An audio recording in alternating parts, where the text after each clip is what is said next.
नमस्कार दोस्तों, सुरेन हिंदी क्लास में आज हम पढ़ेंगे आरपीएससी सेकंड ग्रेड हिंदी की तैयारी कैसे करें। आरपीएससी सेकंड ग्रेड हिंदी का संपूर्ण पाठ्यक्रम विश्लेषण यहाँ करेंगे।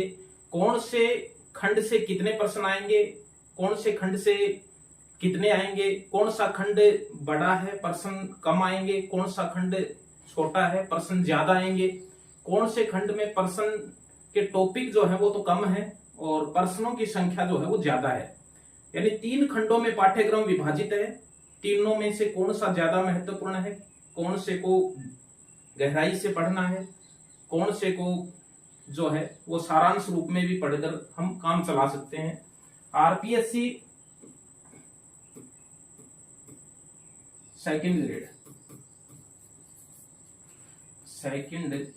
ग्रेड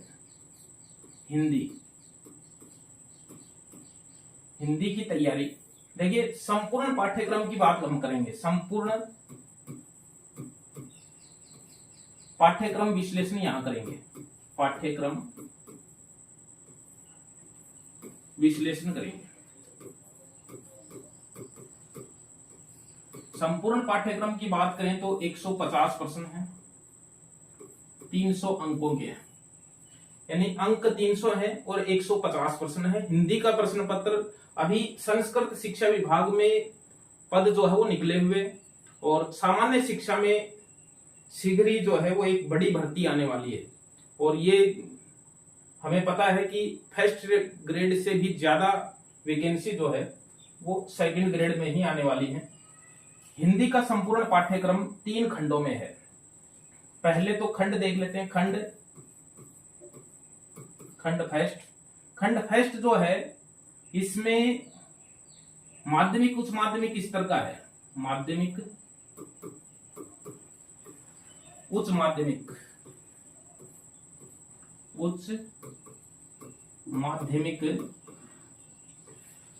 स्तर का है और इसमें पूरा ही क्या है, व्याकरण है। पूरा ही क्या है, हिंदी व्याकरण है। प्रश्नों की संख्या जो है वो प्रश्न आएंगे वो 90 आएंगे और 180 अंक के होंगे। 180 अंक के होंगे। यानी ये प्रथम खंड है। दूसरा जो खंड है वो स्नातक स्तर का है।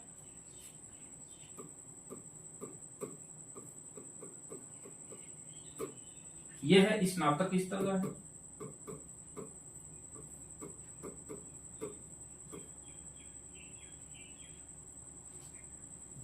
स्नातक स्तर का है दूसरा खंड।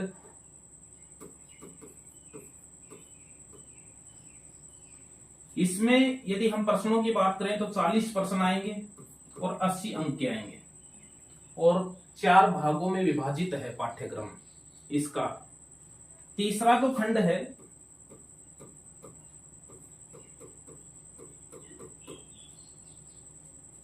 वो हिंदी शिक्षण और शिक्षण विधियों का है। हिंदी शिक्षण एवं शिक्षण विधियों का है। शिक्षण विधियां, और इसमें 20 प्रश्न है, 40 अंक का है। इस तरह से 90, 40 और 20, इस तरह से 150 प्रश्नों का ये पाठ्यक्रम है। 3 खंड हैं। तीनों खंड में कौन सा टॉपिक कितना महत्वपूर्ण है ये हम इसमें देखने वाले हैं। कहां से पढ़ें ये भी थोड़ा देख लेते हैं कि भी पहले खंड का जो व्याकरण है वो हम कहां से पढ़ें। प्रश्न हमने देख लिए हैं, 90 प्रश्न आएंगे। यानी पहला जो खंड है वो सबसे महत्वपूर्ण है क्योंकि इसमें 90 प्रश्न आएंगे और दूसरा जो खंड है ये एक बड़ा पाठ्यक्रम है। इसमें 4 भाग हैं और मात्र 40 ही प्रश्न है। 4 भागों में 40 ही प्रश्न है और तीसरा जो खंड है उसमें 20 प्रश्न है। इसमें भी 2 भाग हैं। तो हमें ये देख लेते हैं। हम इसमें देखिए, खंड 1 देख लेते हैं। माध्यमिक उच्च माध्यमिक स्तर का है। माध्यमिक उच्च माध्यमिक का मतलब है 10वीं और 12वीं स्तर का है। सेकेंडरी और सीनियर सेकेंडरी स्तर का है। और सेकेंडरी और सीनियर सेकेंडरी स्तर का जहां आता है वहां पर केवल व्याकरण ही आता है, साहित्य पार्ट इसमें नहीं आता है, हिंदी व्याकरण है केवल। अब देखिए इसमें क्या है, इसमें वर्ण विचार है, वर्ण विचार। हिंदी व्याकरण जो है यह हमें ध्यान में रखना है। हिंदी व्याकरण जो है इसमें 3 विचार हैं। कितने हैं? 3 विचार हैं। पहला है वर्ण विचार, दूसरा है शब्द विचार और तीसरा है वाक्य विचार। अब देखिए इसमें 3 विचार हैं, वर्ण विचार, शब्द विचार और वाक्य विचार। ये हिंदी व्याकरण यहां पर सिमट जाता है। तो इसमें वर्ण विचार है, फिर शब्द विचार है, शब्द विचार है। शब्द विचार में देखिए स्रोत के आधार पर जो शब्द होते हैं वो यहां पर है। तत्सम, तद्भव, तत्सम है, तद्भव है और विदेशी शब्द है। 3 ही दिए हुए हैं। पाठ्यक्रम जब भी हम तैयारी करें, पाठ्यक्रम हमें याद होना चाहिए, हमारी आंखों के सामने होना चाहिए। जो भी हम पढ़ रहे हैं वो उस पाठ्यक्रम में है या नहीं है वो भी जरूरी है। दूसरा, हिंदी व्याकरण जो है उसका अपना एक लॉजिक है, नियम और सिद्धांत पे है। व्याकरण है, व्याकरण जो है ये एक विज्ञान है, ये एक शास्त्र है, इसलिए इसमें नियम भी लागू है, सिद्धांत भी लागू है। तो हमें उसके लॉजिक जो है वो समझना पड़ेगा। यानी समझने की चीज है, रटने की चीज नहीं है बिल्कुल भी। यानी व्याकरण जो है वो समझने की चीज है, रटने की चीज नहीं है। अब देखिए शब्द विचार के अंदर रचना के आधार पर शब्द भी है, जैसे संधि है, समास है, उपसर्ग है, प्रत्यय है। ये चारों ही टॉपिक बहुत गहराई से समझने के हैं। ये भी इसमें पाठ्यक्रम में शामिल हैं। व्याकरणिक कोटियां भी इसमें शामिल हैं। जैसे रूप परिवर्तन के आधार पर या प्रयोग के आधार पर जो शब्द होते हैं वो यहां पर शामिल किए गए हैं। जैसे विकारी और अविकारी शब्द, विकारी, अविकारी शब्द, इनके भेद उपभेद भी शामिल हैं। भेद और उपभेद भी शामिल हैं। देखिए विकारी शब्द 4 प्रकार के होते हैं, अविकारी भी 4 प्रकार के होते हैं। संज्ञा, सर्वनाम, विशेषण, क्रिया विकारी शब्द हैं। और अविकारी शब्द भी 4 प्रकार के होते हैं। क्रिया विशेषण है, समुच्चय बोधक है, संबंध बोधक है और विस्मय बोधक है। 4 प्रकार के। इनके भेद और उपभेद भी इसमें दिए गए हैं पाठ्यक्रम में। अब पाठ्यक्रम में यह भी दिया गया है कि ये जो विकारी और अविकारी शब्द होते हैं इनमें विकार उत्पन्न, विकार यानी परिवर्तन, परिवर्तन उत्पन्न जो होता है विकारी शब्दों में वो किन कोटियों से होता है वो भी पाठ्यक्रम में शामिल हैं। लिंग, वचन, काल, कारक, वाच्य। ये व्याकरण की वो कोटियां हैं जिनकी वजह से विकारी शब्दों में विकार उत्पन्न होता है, परिवर्तन होता है। ये विकारी शब्दों की, इनकी वजह से विकार उत्पन्न होता है विकारी शब्दों में। विकारी शब्द संज्ञा, सर्वनाम, विशेषण और क्रिया है। और अविकारी शब्द क्रिया विशेषण, समुच्चय बोधक, संबंध बोधक और विस्मय बोधक है। और इनके भेद और भेद भी इसमें शामिल हैं व्याकरण के खंड में। अब देखिए इसमें न केवल शब्द हैं, शब्द भी हैं। अब अर्थ के आधार पर जो शब्द होते हैं, सार्थक शब्द, जैसे विलोम शब्द है, पर्यायवाची है, एकार्थी है, वाक्यांश के लिए एक शब्द है, वो भी इसमें शामिल है। सार्थक शब्द भी शामिल हैं। ये सार्थक शब्द की श्रेणी में आते हैं। सार्थक शब्द भी जो है वो इसमें शामिल है पाठ्यक्रम में। विलोम शब्द, पर्यायवाची शब्द, समानार्थी शब्द, एकार्थी शब्द, और यदि हम बात करें इसमें कि वाक्यांश के लिए एक शब्द है तो वो भी इसमें शामिल हैं। इसके अलावा वाक्य विचार है, वाक्य के भेद, वाक्य के भेद यानी रचना के आधार पर 3 प्रकार का होता है, अर्थ के आधार पर 8 प्रकार का होता है, तो वो भी इसमें शामिल हैं। अब इसमें देखिए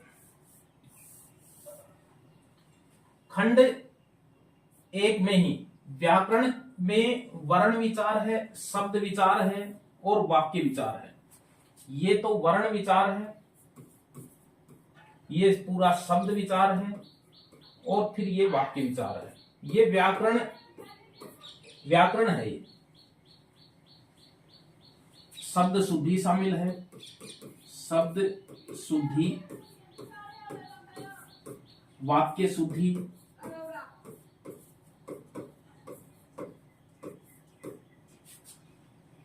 विराम चिन्ह,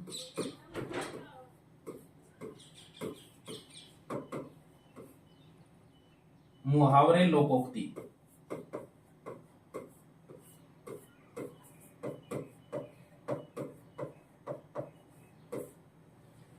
ये भी शामिल है और गद्यांश और पद्यांश में से प्रश्न आएंगे वो भी।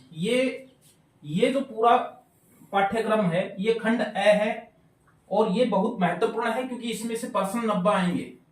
150 में से 90 प्रश्न आएंगे और 180 अंक के आएंगे। 300 में से 180 अंक हिंदी व्याकरण है और हिंदी व्याकरण में हमें वर्ण विचार, शब्द विचार और वाक्य विचार, और सबसे महत्वपूर्ण है शब्द विचार, क्योंकि शब्द विचार में के टॉपिक यहाँ पर ज्यादा है, प्रश्न भी ज्यादा इसी में से आएंगे। प्रश्न भी शब्द विचार से ही ज्यादा आएंगे और शब्द विचार एक बहुत ही समझने का बिंदु है, इसमें लॉजिक लगते हैं और इसके सबसे ज्यादा समझने के टॉपिक जो हैं वो शब्द रचना के आधार पर है। संधि, समास, उपसर्ग और प्रत्यय, शब्द रचना इनसे होती है, ये समझने के हैं। अब इनको कहां से पढ़ें? देखो सबसे महत्वपूर्ण बात है कहां से पढ़ें। आप यदि लाइब्रेरी में बैठे हुए हो और पढ़ रहे हो 5 या 6 घंटे, 7 घंटे, 8 घंटे, तो आप फिर कैसे पढ़ोगे? रटने की चीज ये है नहीं। पुस्तकों में बहुत से शब्द दिए गए हैं, शब्द भंडार है ये एक तरह से। हम इसको कैसे समझें?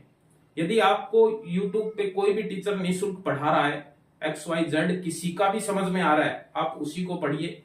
समझ में आना चाहिए, वो भले कोई भी पढ़ाए, उससे हम पढ़ सकते हैं। अच्छी सी किताब का यदि मैं नाम लूं, यहाँ पर 2 किताब मैं यहाँ पर बताऊंगा व्याकरण के लिए।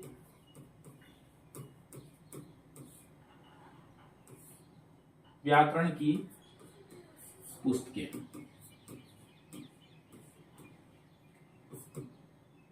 कक्षा 9 से 12 की नवीन हिंदी व्याकरण।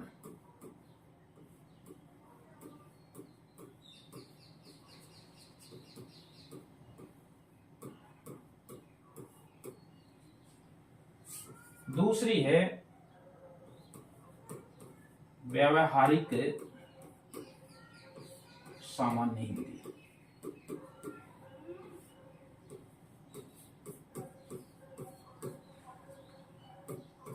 डॉक्टर राघव प्रकाश।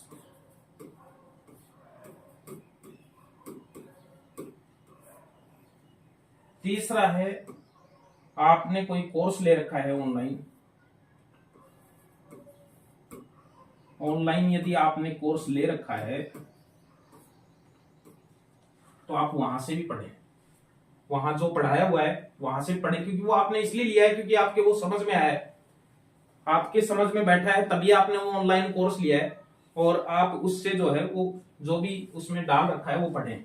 आपने ये ऑनलाइन कोर्स यदि नहीं ले रखा है तो ये ध्यान में रखें कि आपने नहीं ले रखा है तो YouTube पर फ्री क्लास पढ़ें।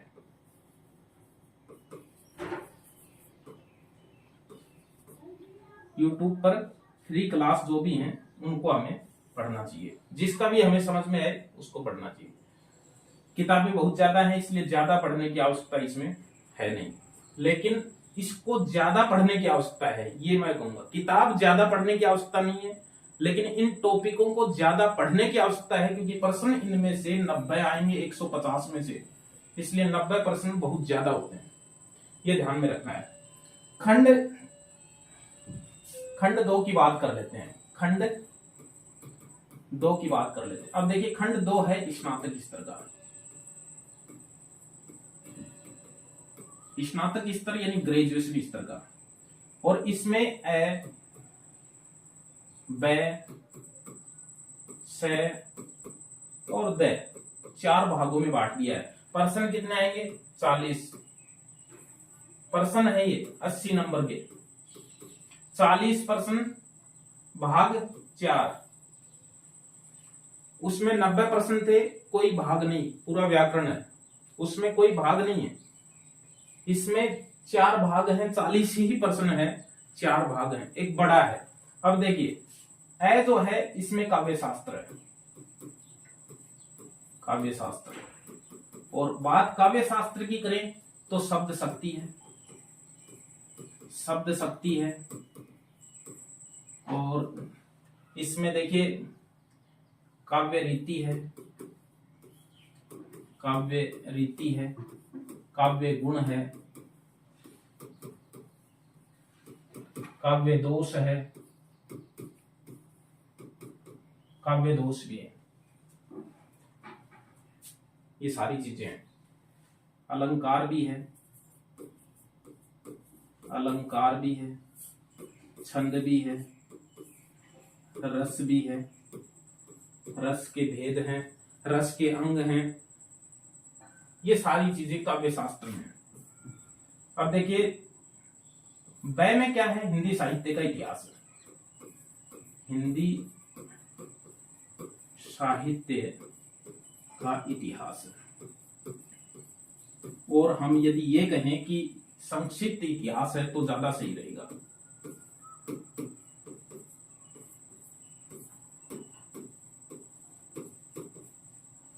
क्यों ज्यादा सही रहेगा?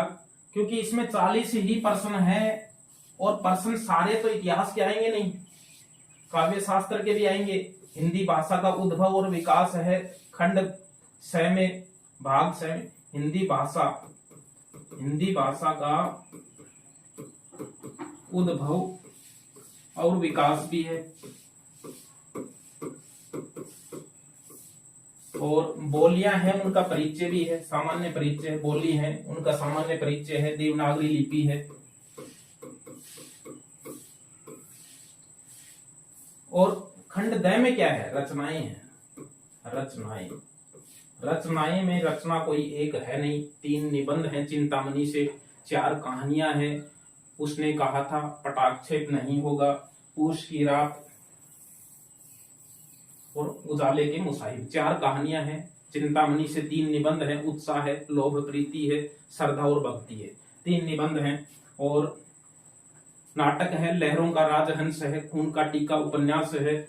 और रचनाएं हैं, बिहारी रत्नाकर के प्रारंभिक 20 हैं, सूरदास की पदावली से प्रारंभिक 20 हैं, सूर्यमल मिश्रण से वीर सतसई से प्रारंभिक 20 हैं, कबीर ग्रंथावली से 5 प्रारंभिक अंग हैं, 10 प्रारंभिक पद हैं, यानी बहुत कुछ है।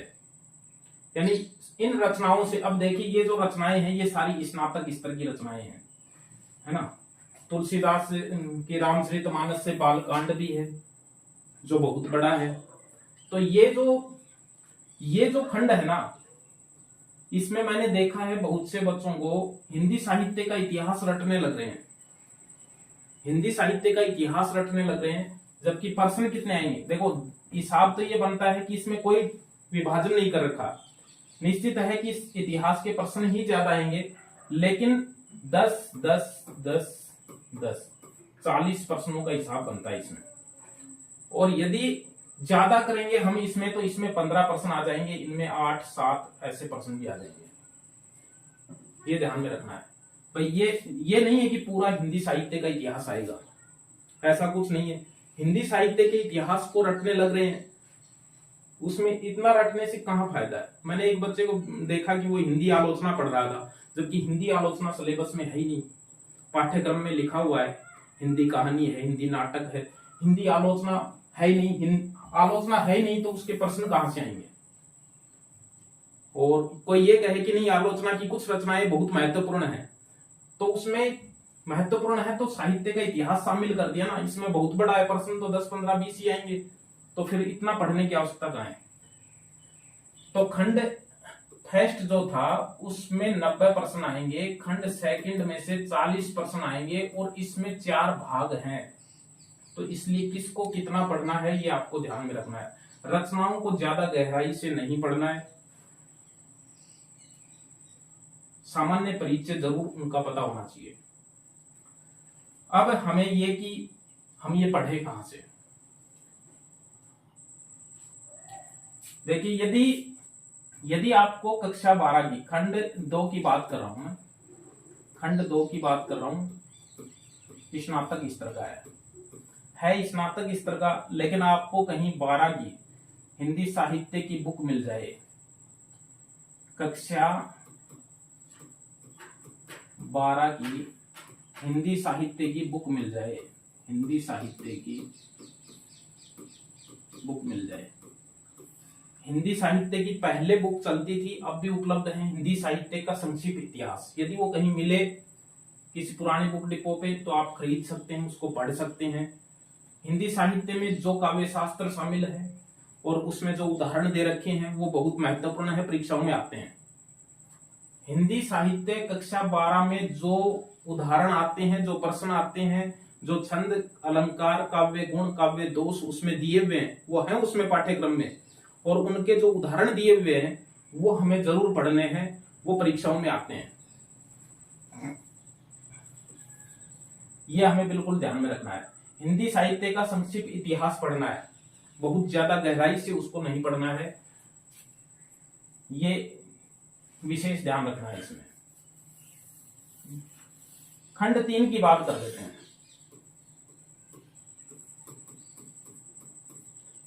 आरपीएससी सेकंड ग्रेड में खंड 3 में क्या है, खंड 3 में 2 भाग हैं, ए और आ। ए में तो देखिए भाषाई कौशल है, भाषाई कौशल है, भाषाई कौशल सुनना बोलना पढ़ना लिखना भाषाई कौशल है, अभिव्यक्ति है, और फिर शिक्षण विधियां हैं, शिक्षण विधियां हैं, पाठ योजना है, पाठ योजना है, और हिंदी शिक्षण है, हिंदी शिक्षण है, जिसमें गद्य शिक्षण, पद्य शिक्षण, कहानी शिक्षण, नाटक शिक्षण ये इसमें दिया गया है। और आ में क्या है, खंड 3 के आ में क्या है, आ में देखिए आ में इसमें जैसे उपचारात्मक परीक्षण है, उपचारात्मक शिक्षण है,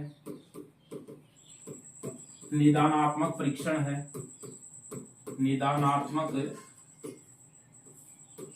परीक्षण है, निदानात्मक परीक्षण है,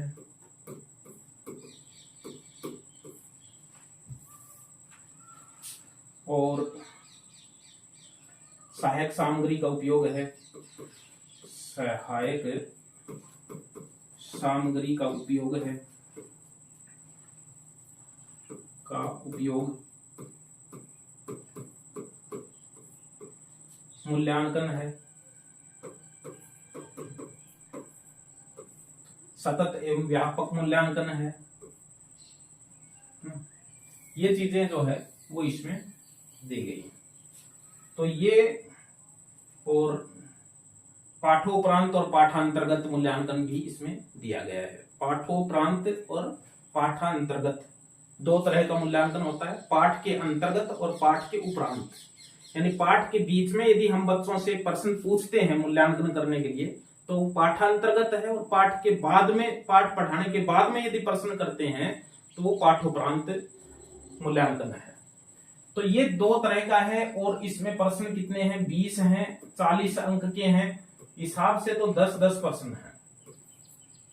केवल विधियां मत पढ़ते रह जाना, इसको भी पढ़ना है। उपचारात्मक शिक्षण भी पढ़ना है, निदानात्मक परीक्षण भी पढ़ना है, सहायक सामग्री कौन कौन सी है, उनका उपयोग क्या है, दृश्य सामग्री कौन सी है, सर्वे सामग्री कौन सी है, दृश्य सर्वे में कौन सी आती है, मूल्यांकन सतत एवं व्यापक मूल्यांकन भी है, पाठांतर्गत पाठोपरांत मूल्यांकन भी है।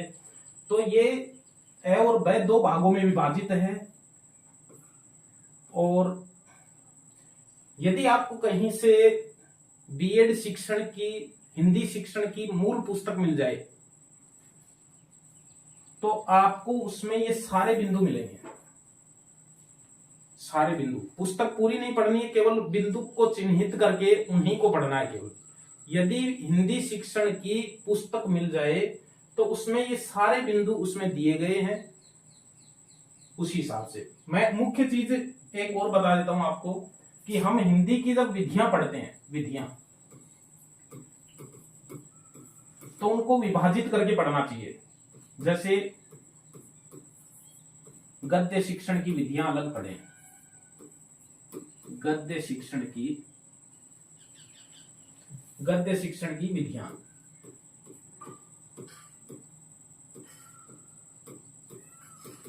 इसी तरह से पद्य शिक्षण की विधियां, फिर व्याकरण शिक्षण की विधियां, फिर देखिए कहानी शिक्षण की विधियां,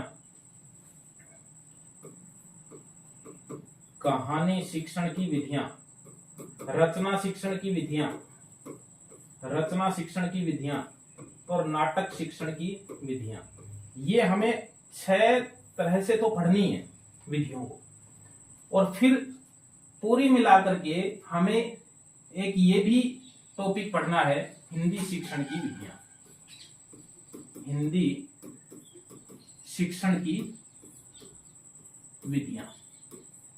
ये भी हमें पढ़ना है। हिंदी शिक्षण की विधियां पढ़ना है। फिर उसके अंतर्गत गद्य शिक्षण की विधियां कौन सी हैं, पद्य शिक्षण की कौन सी हैं, गद्य शिक्षण की श्रेष्ठ विधि कौन सी है, पद्य शिक्षण की श्रेष्ठ विधि कौन सी है, निम्न में से कौन सी पद्य शिक्षण की विधि नहीं है, व्याकरण शिक्षण की श्रेष्ठ विधि कौन सी है, व्याकरण शिक्षण की विधि निम्न में से कौन सी नहीं है, कहानी शिक्षण की श्रेष्ठ विधि कौन सी है, रचना शिक्षण की सर्वश्रेष्ठ विधि कौन सी है, नाटक शिक्षण की श्रेष्ठ विधि कौन सी है, ये हमें पता होना चाहिए। और इस तरह से इनको 6 भागों में विभाजित करके पढ़ना चाहिए। और फिर हिंदी शिक्षण की संपूर्ण विधियां भी जो है वो सम्मिलित रूप में पढ़नी चाहिए। तो ये हमारा आज का बिंदु था। हम इसमें क्या पढ़ेंगे ये मैं आपको बता देता हूं कि हम इसमें ये पढ़ेंगे शब्द विचार सबसे पहले, क्योंकि खंड फर्स्ट जो है ये 90 प्रश्न है इसमें से। और इसमें 3 विचार हैं, वर्ण विचार, शब्द विचार, वाक्य विचार। शब्द विचार काफी बड़ा है, प्रश्न भी इसी में से अधिकांश, आधा व्याकरण इसी में से आएगा। तो हम इसको पढ़ेंगे। धन्यवाद। इसी के साथ फिर मिलेंगे।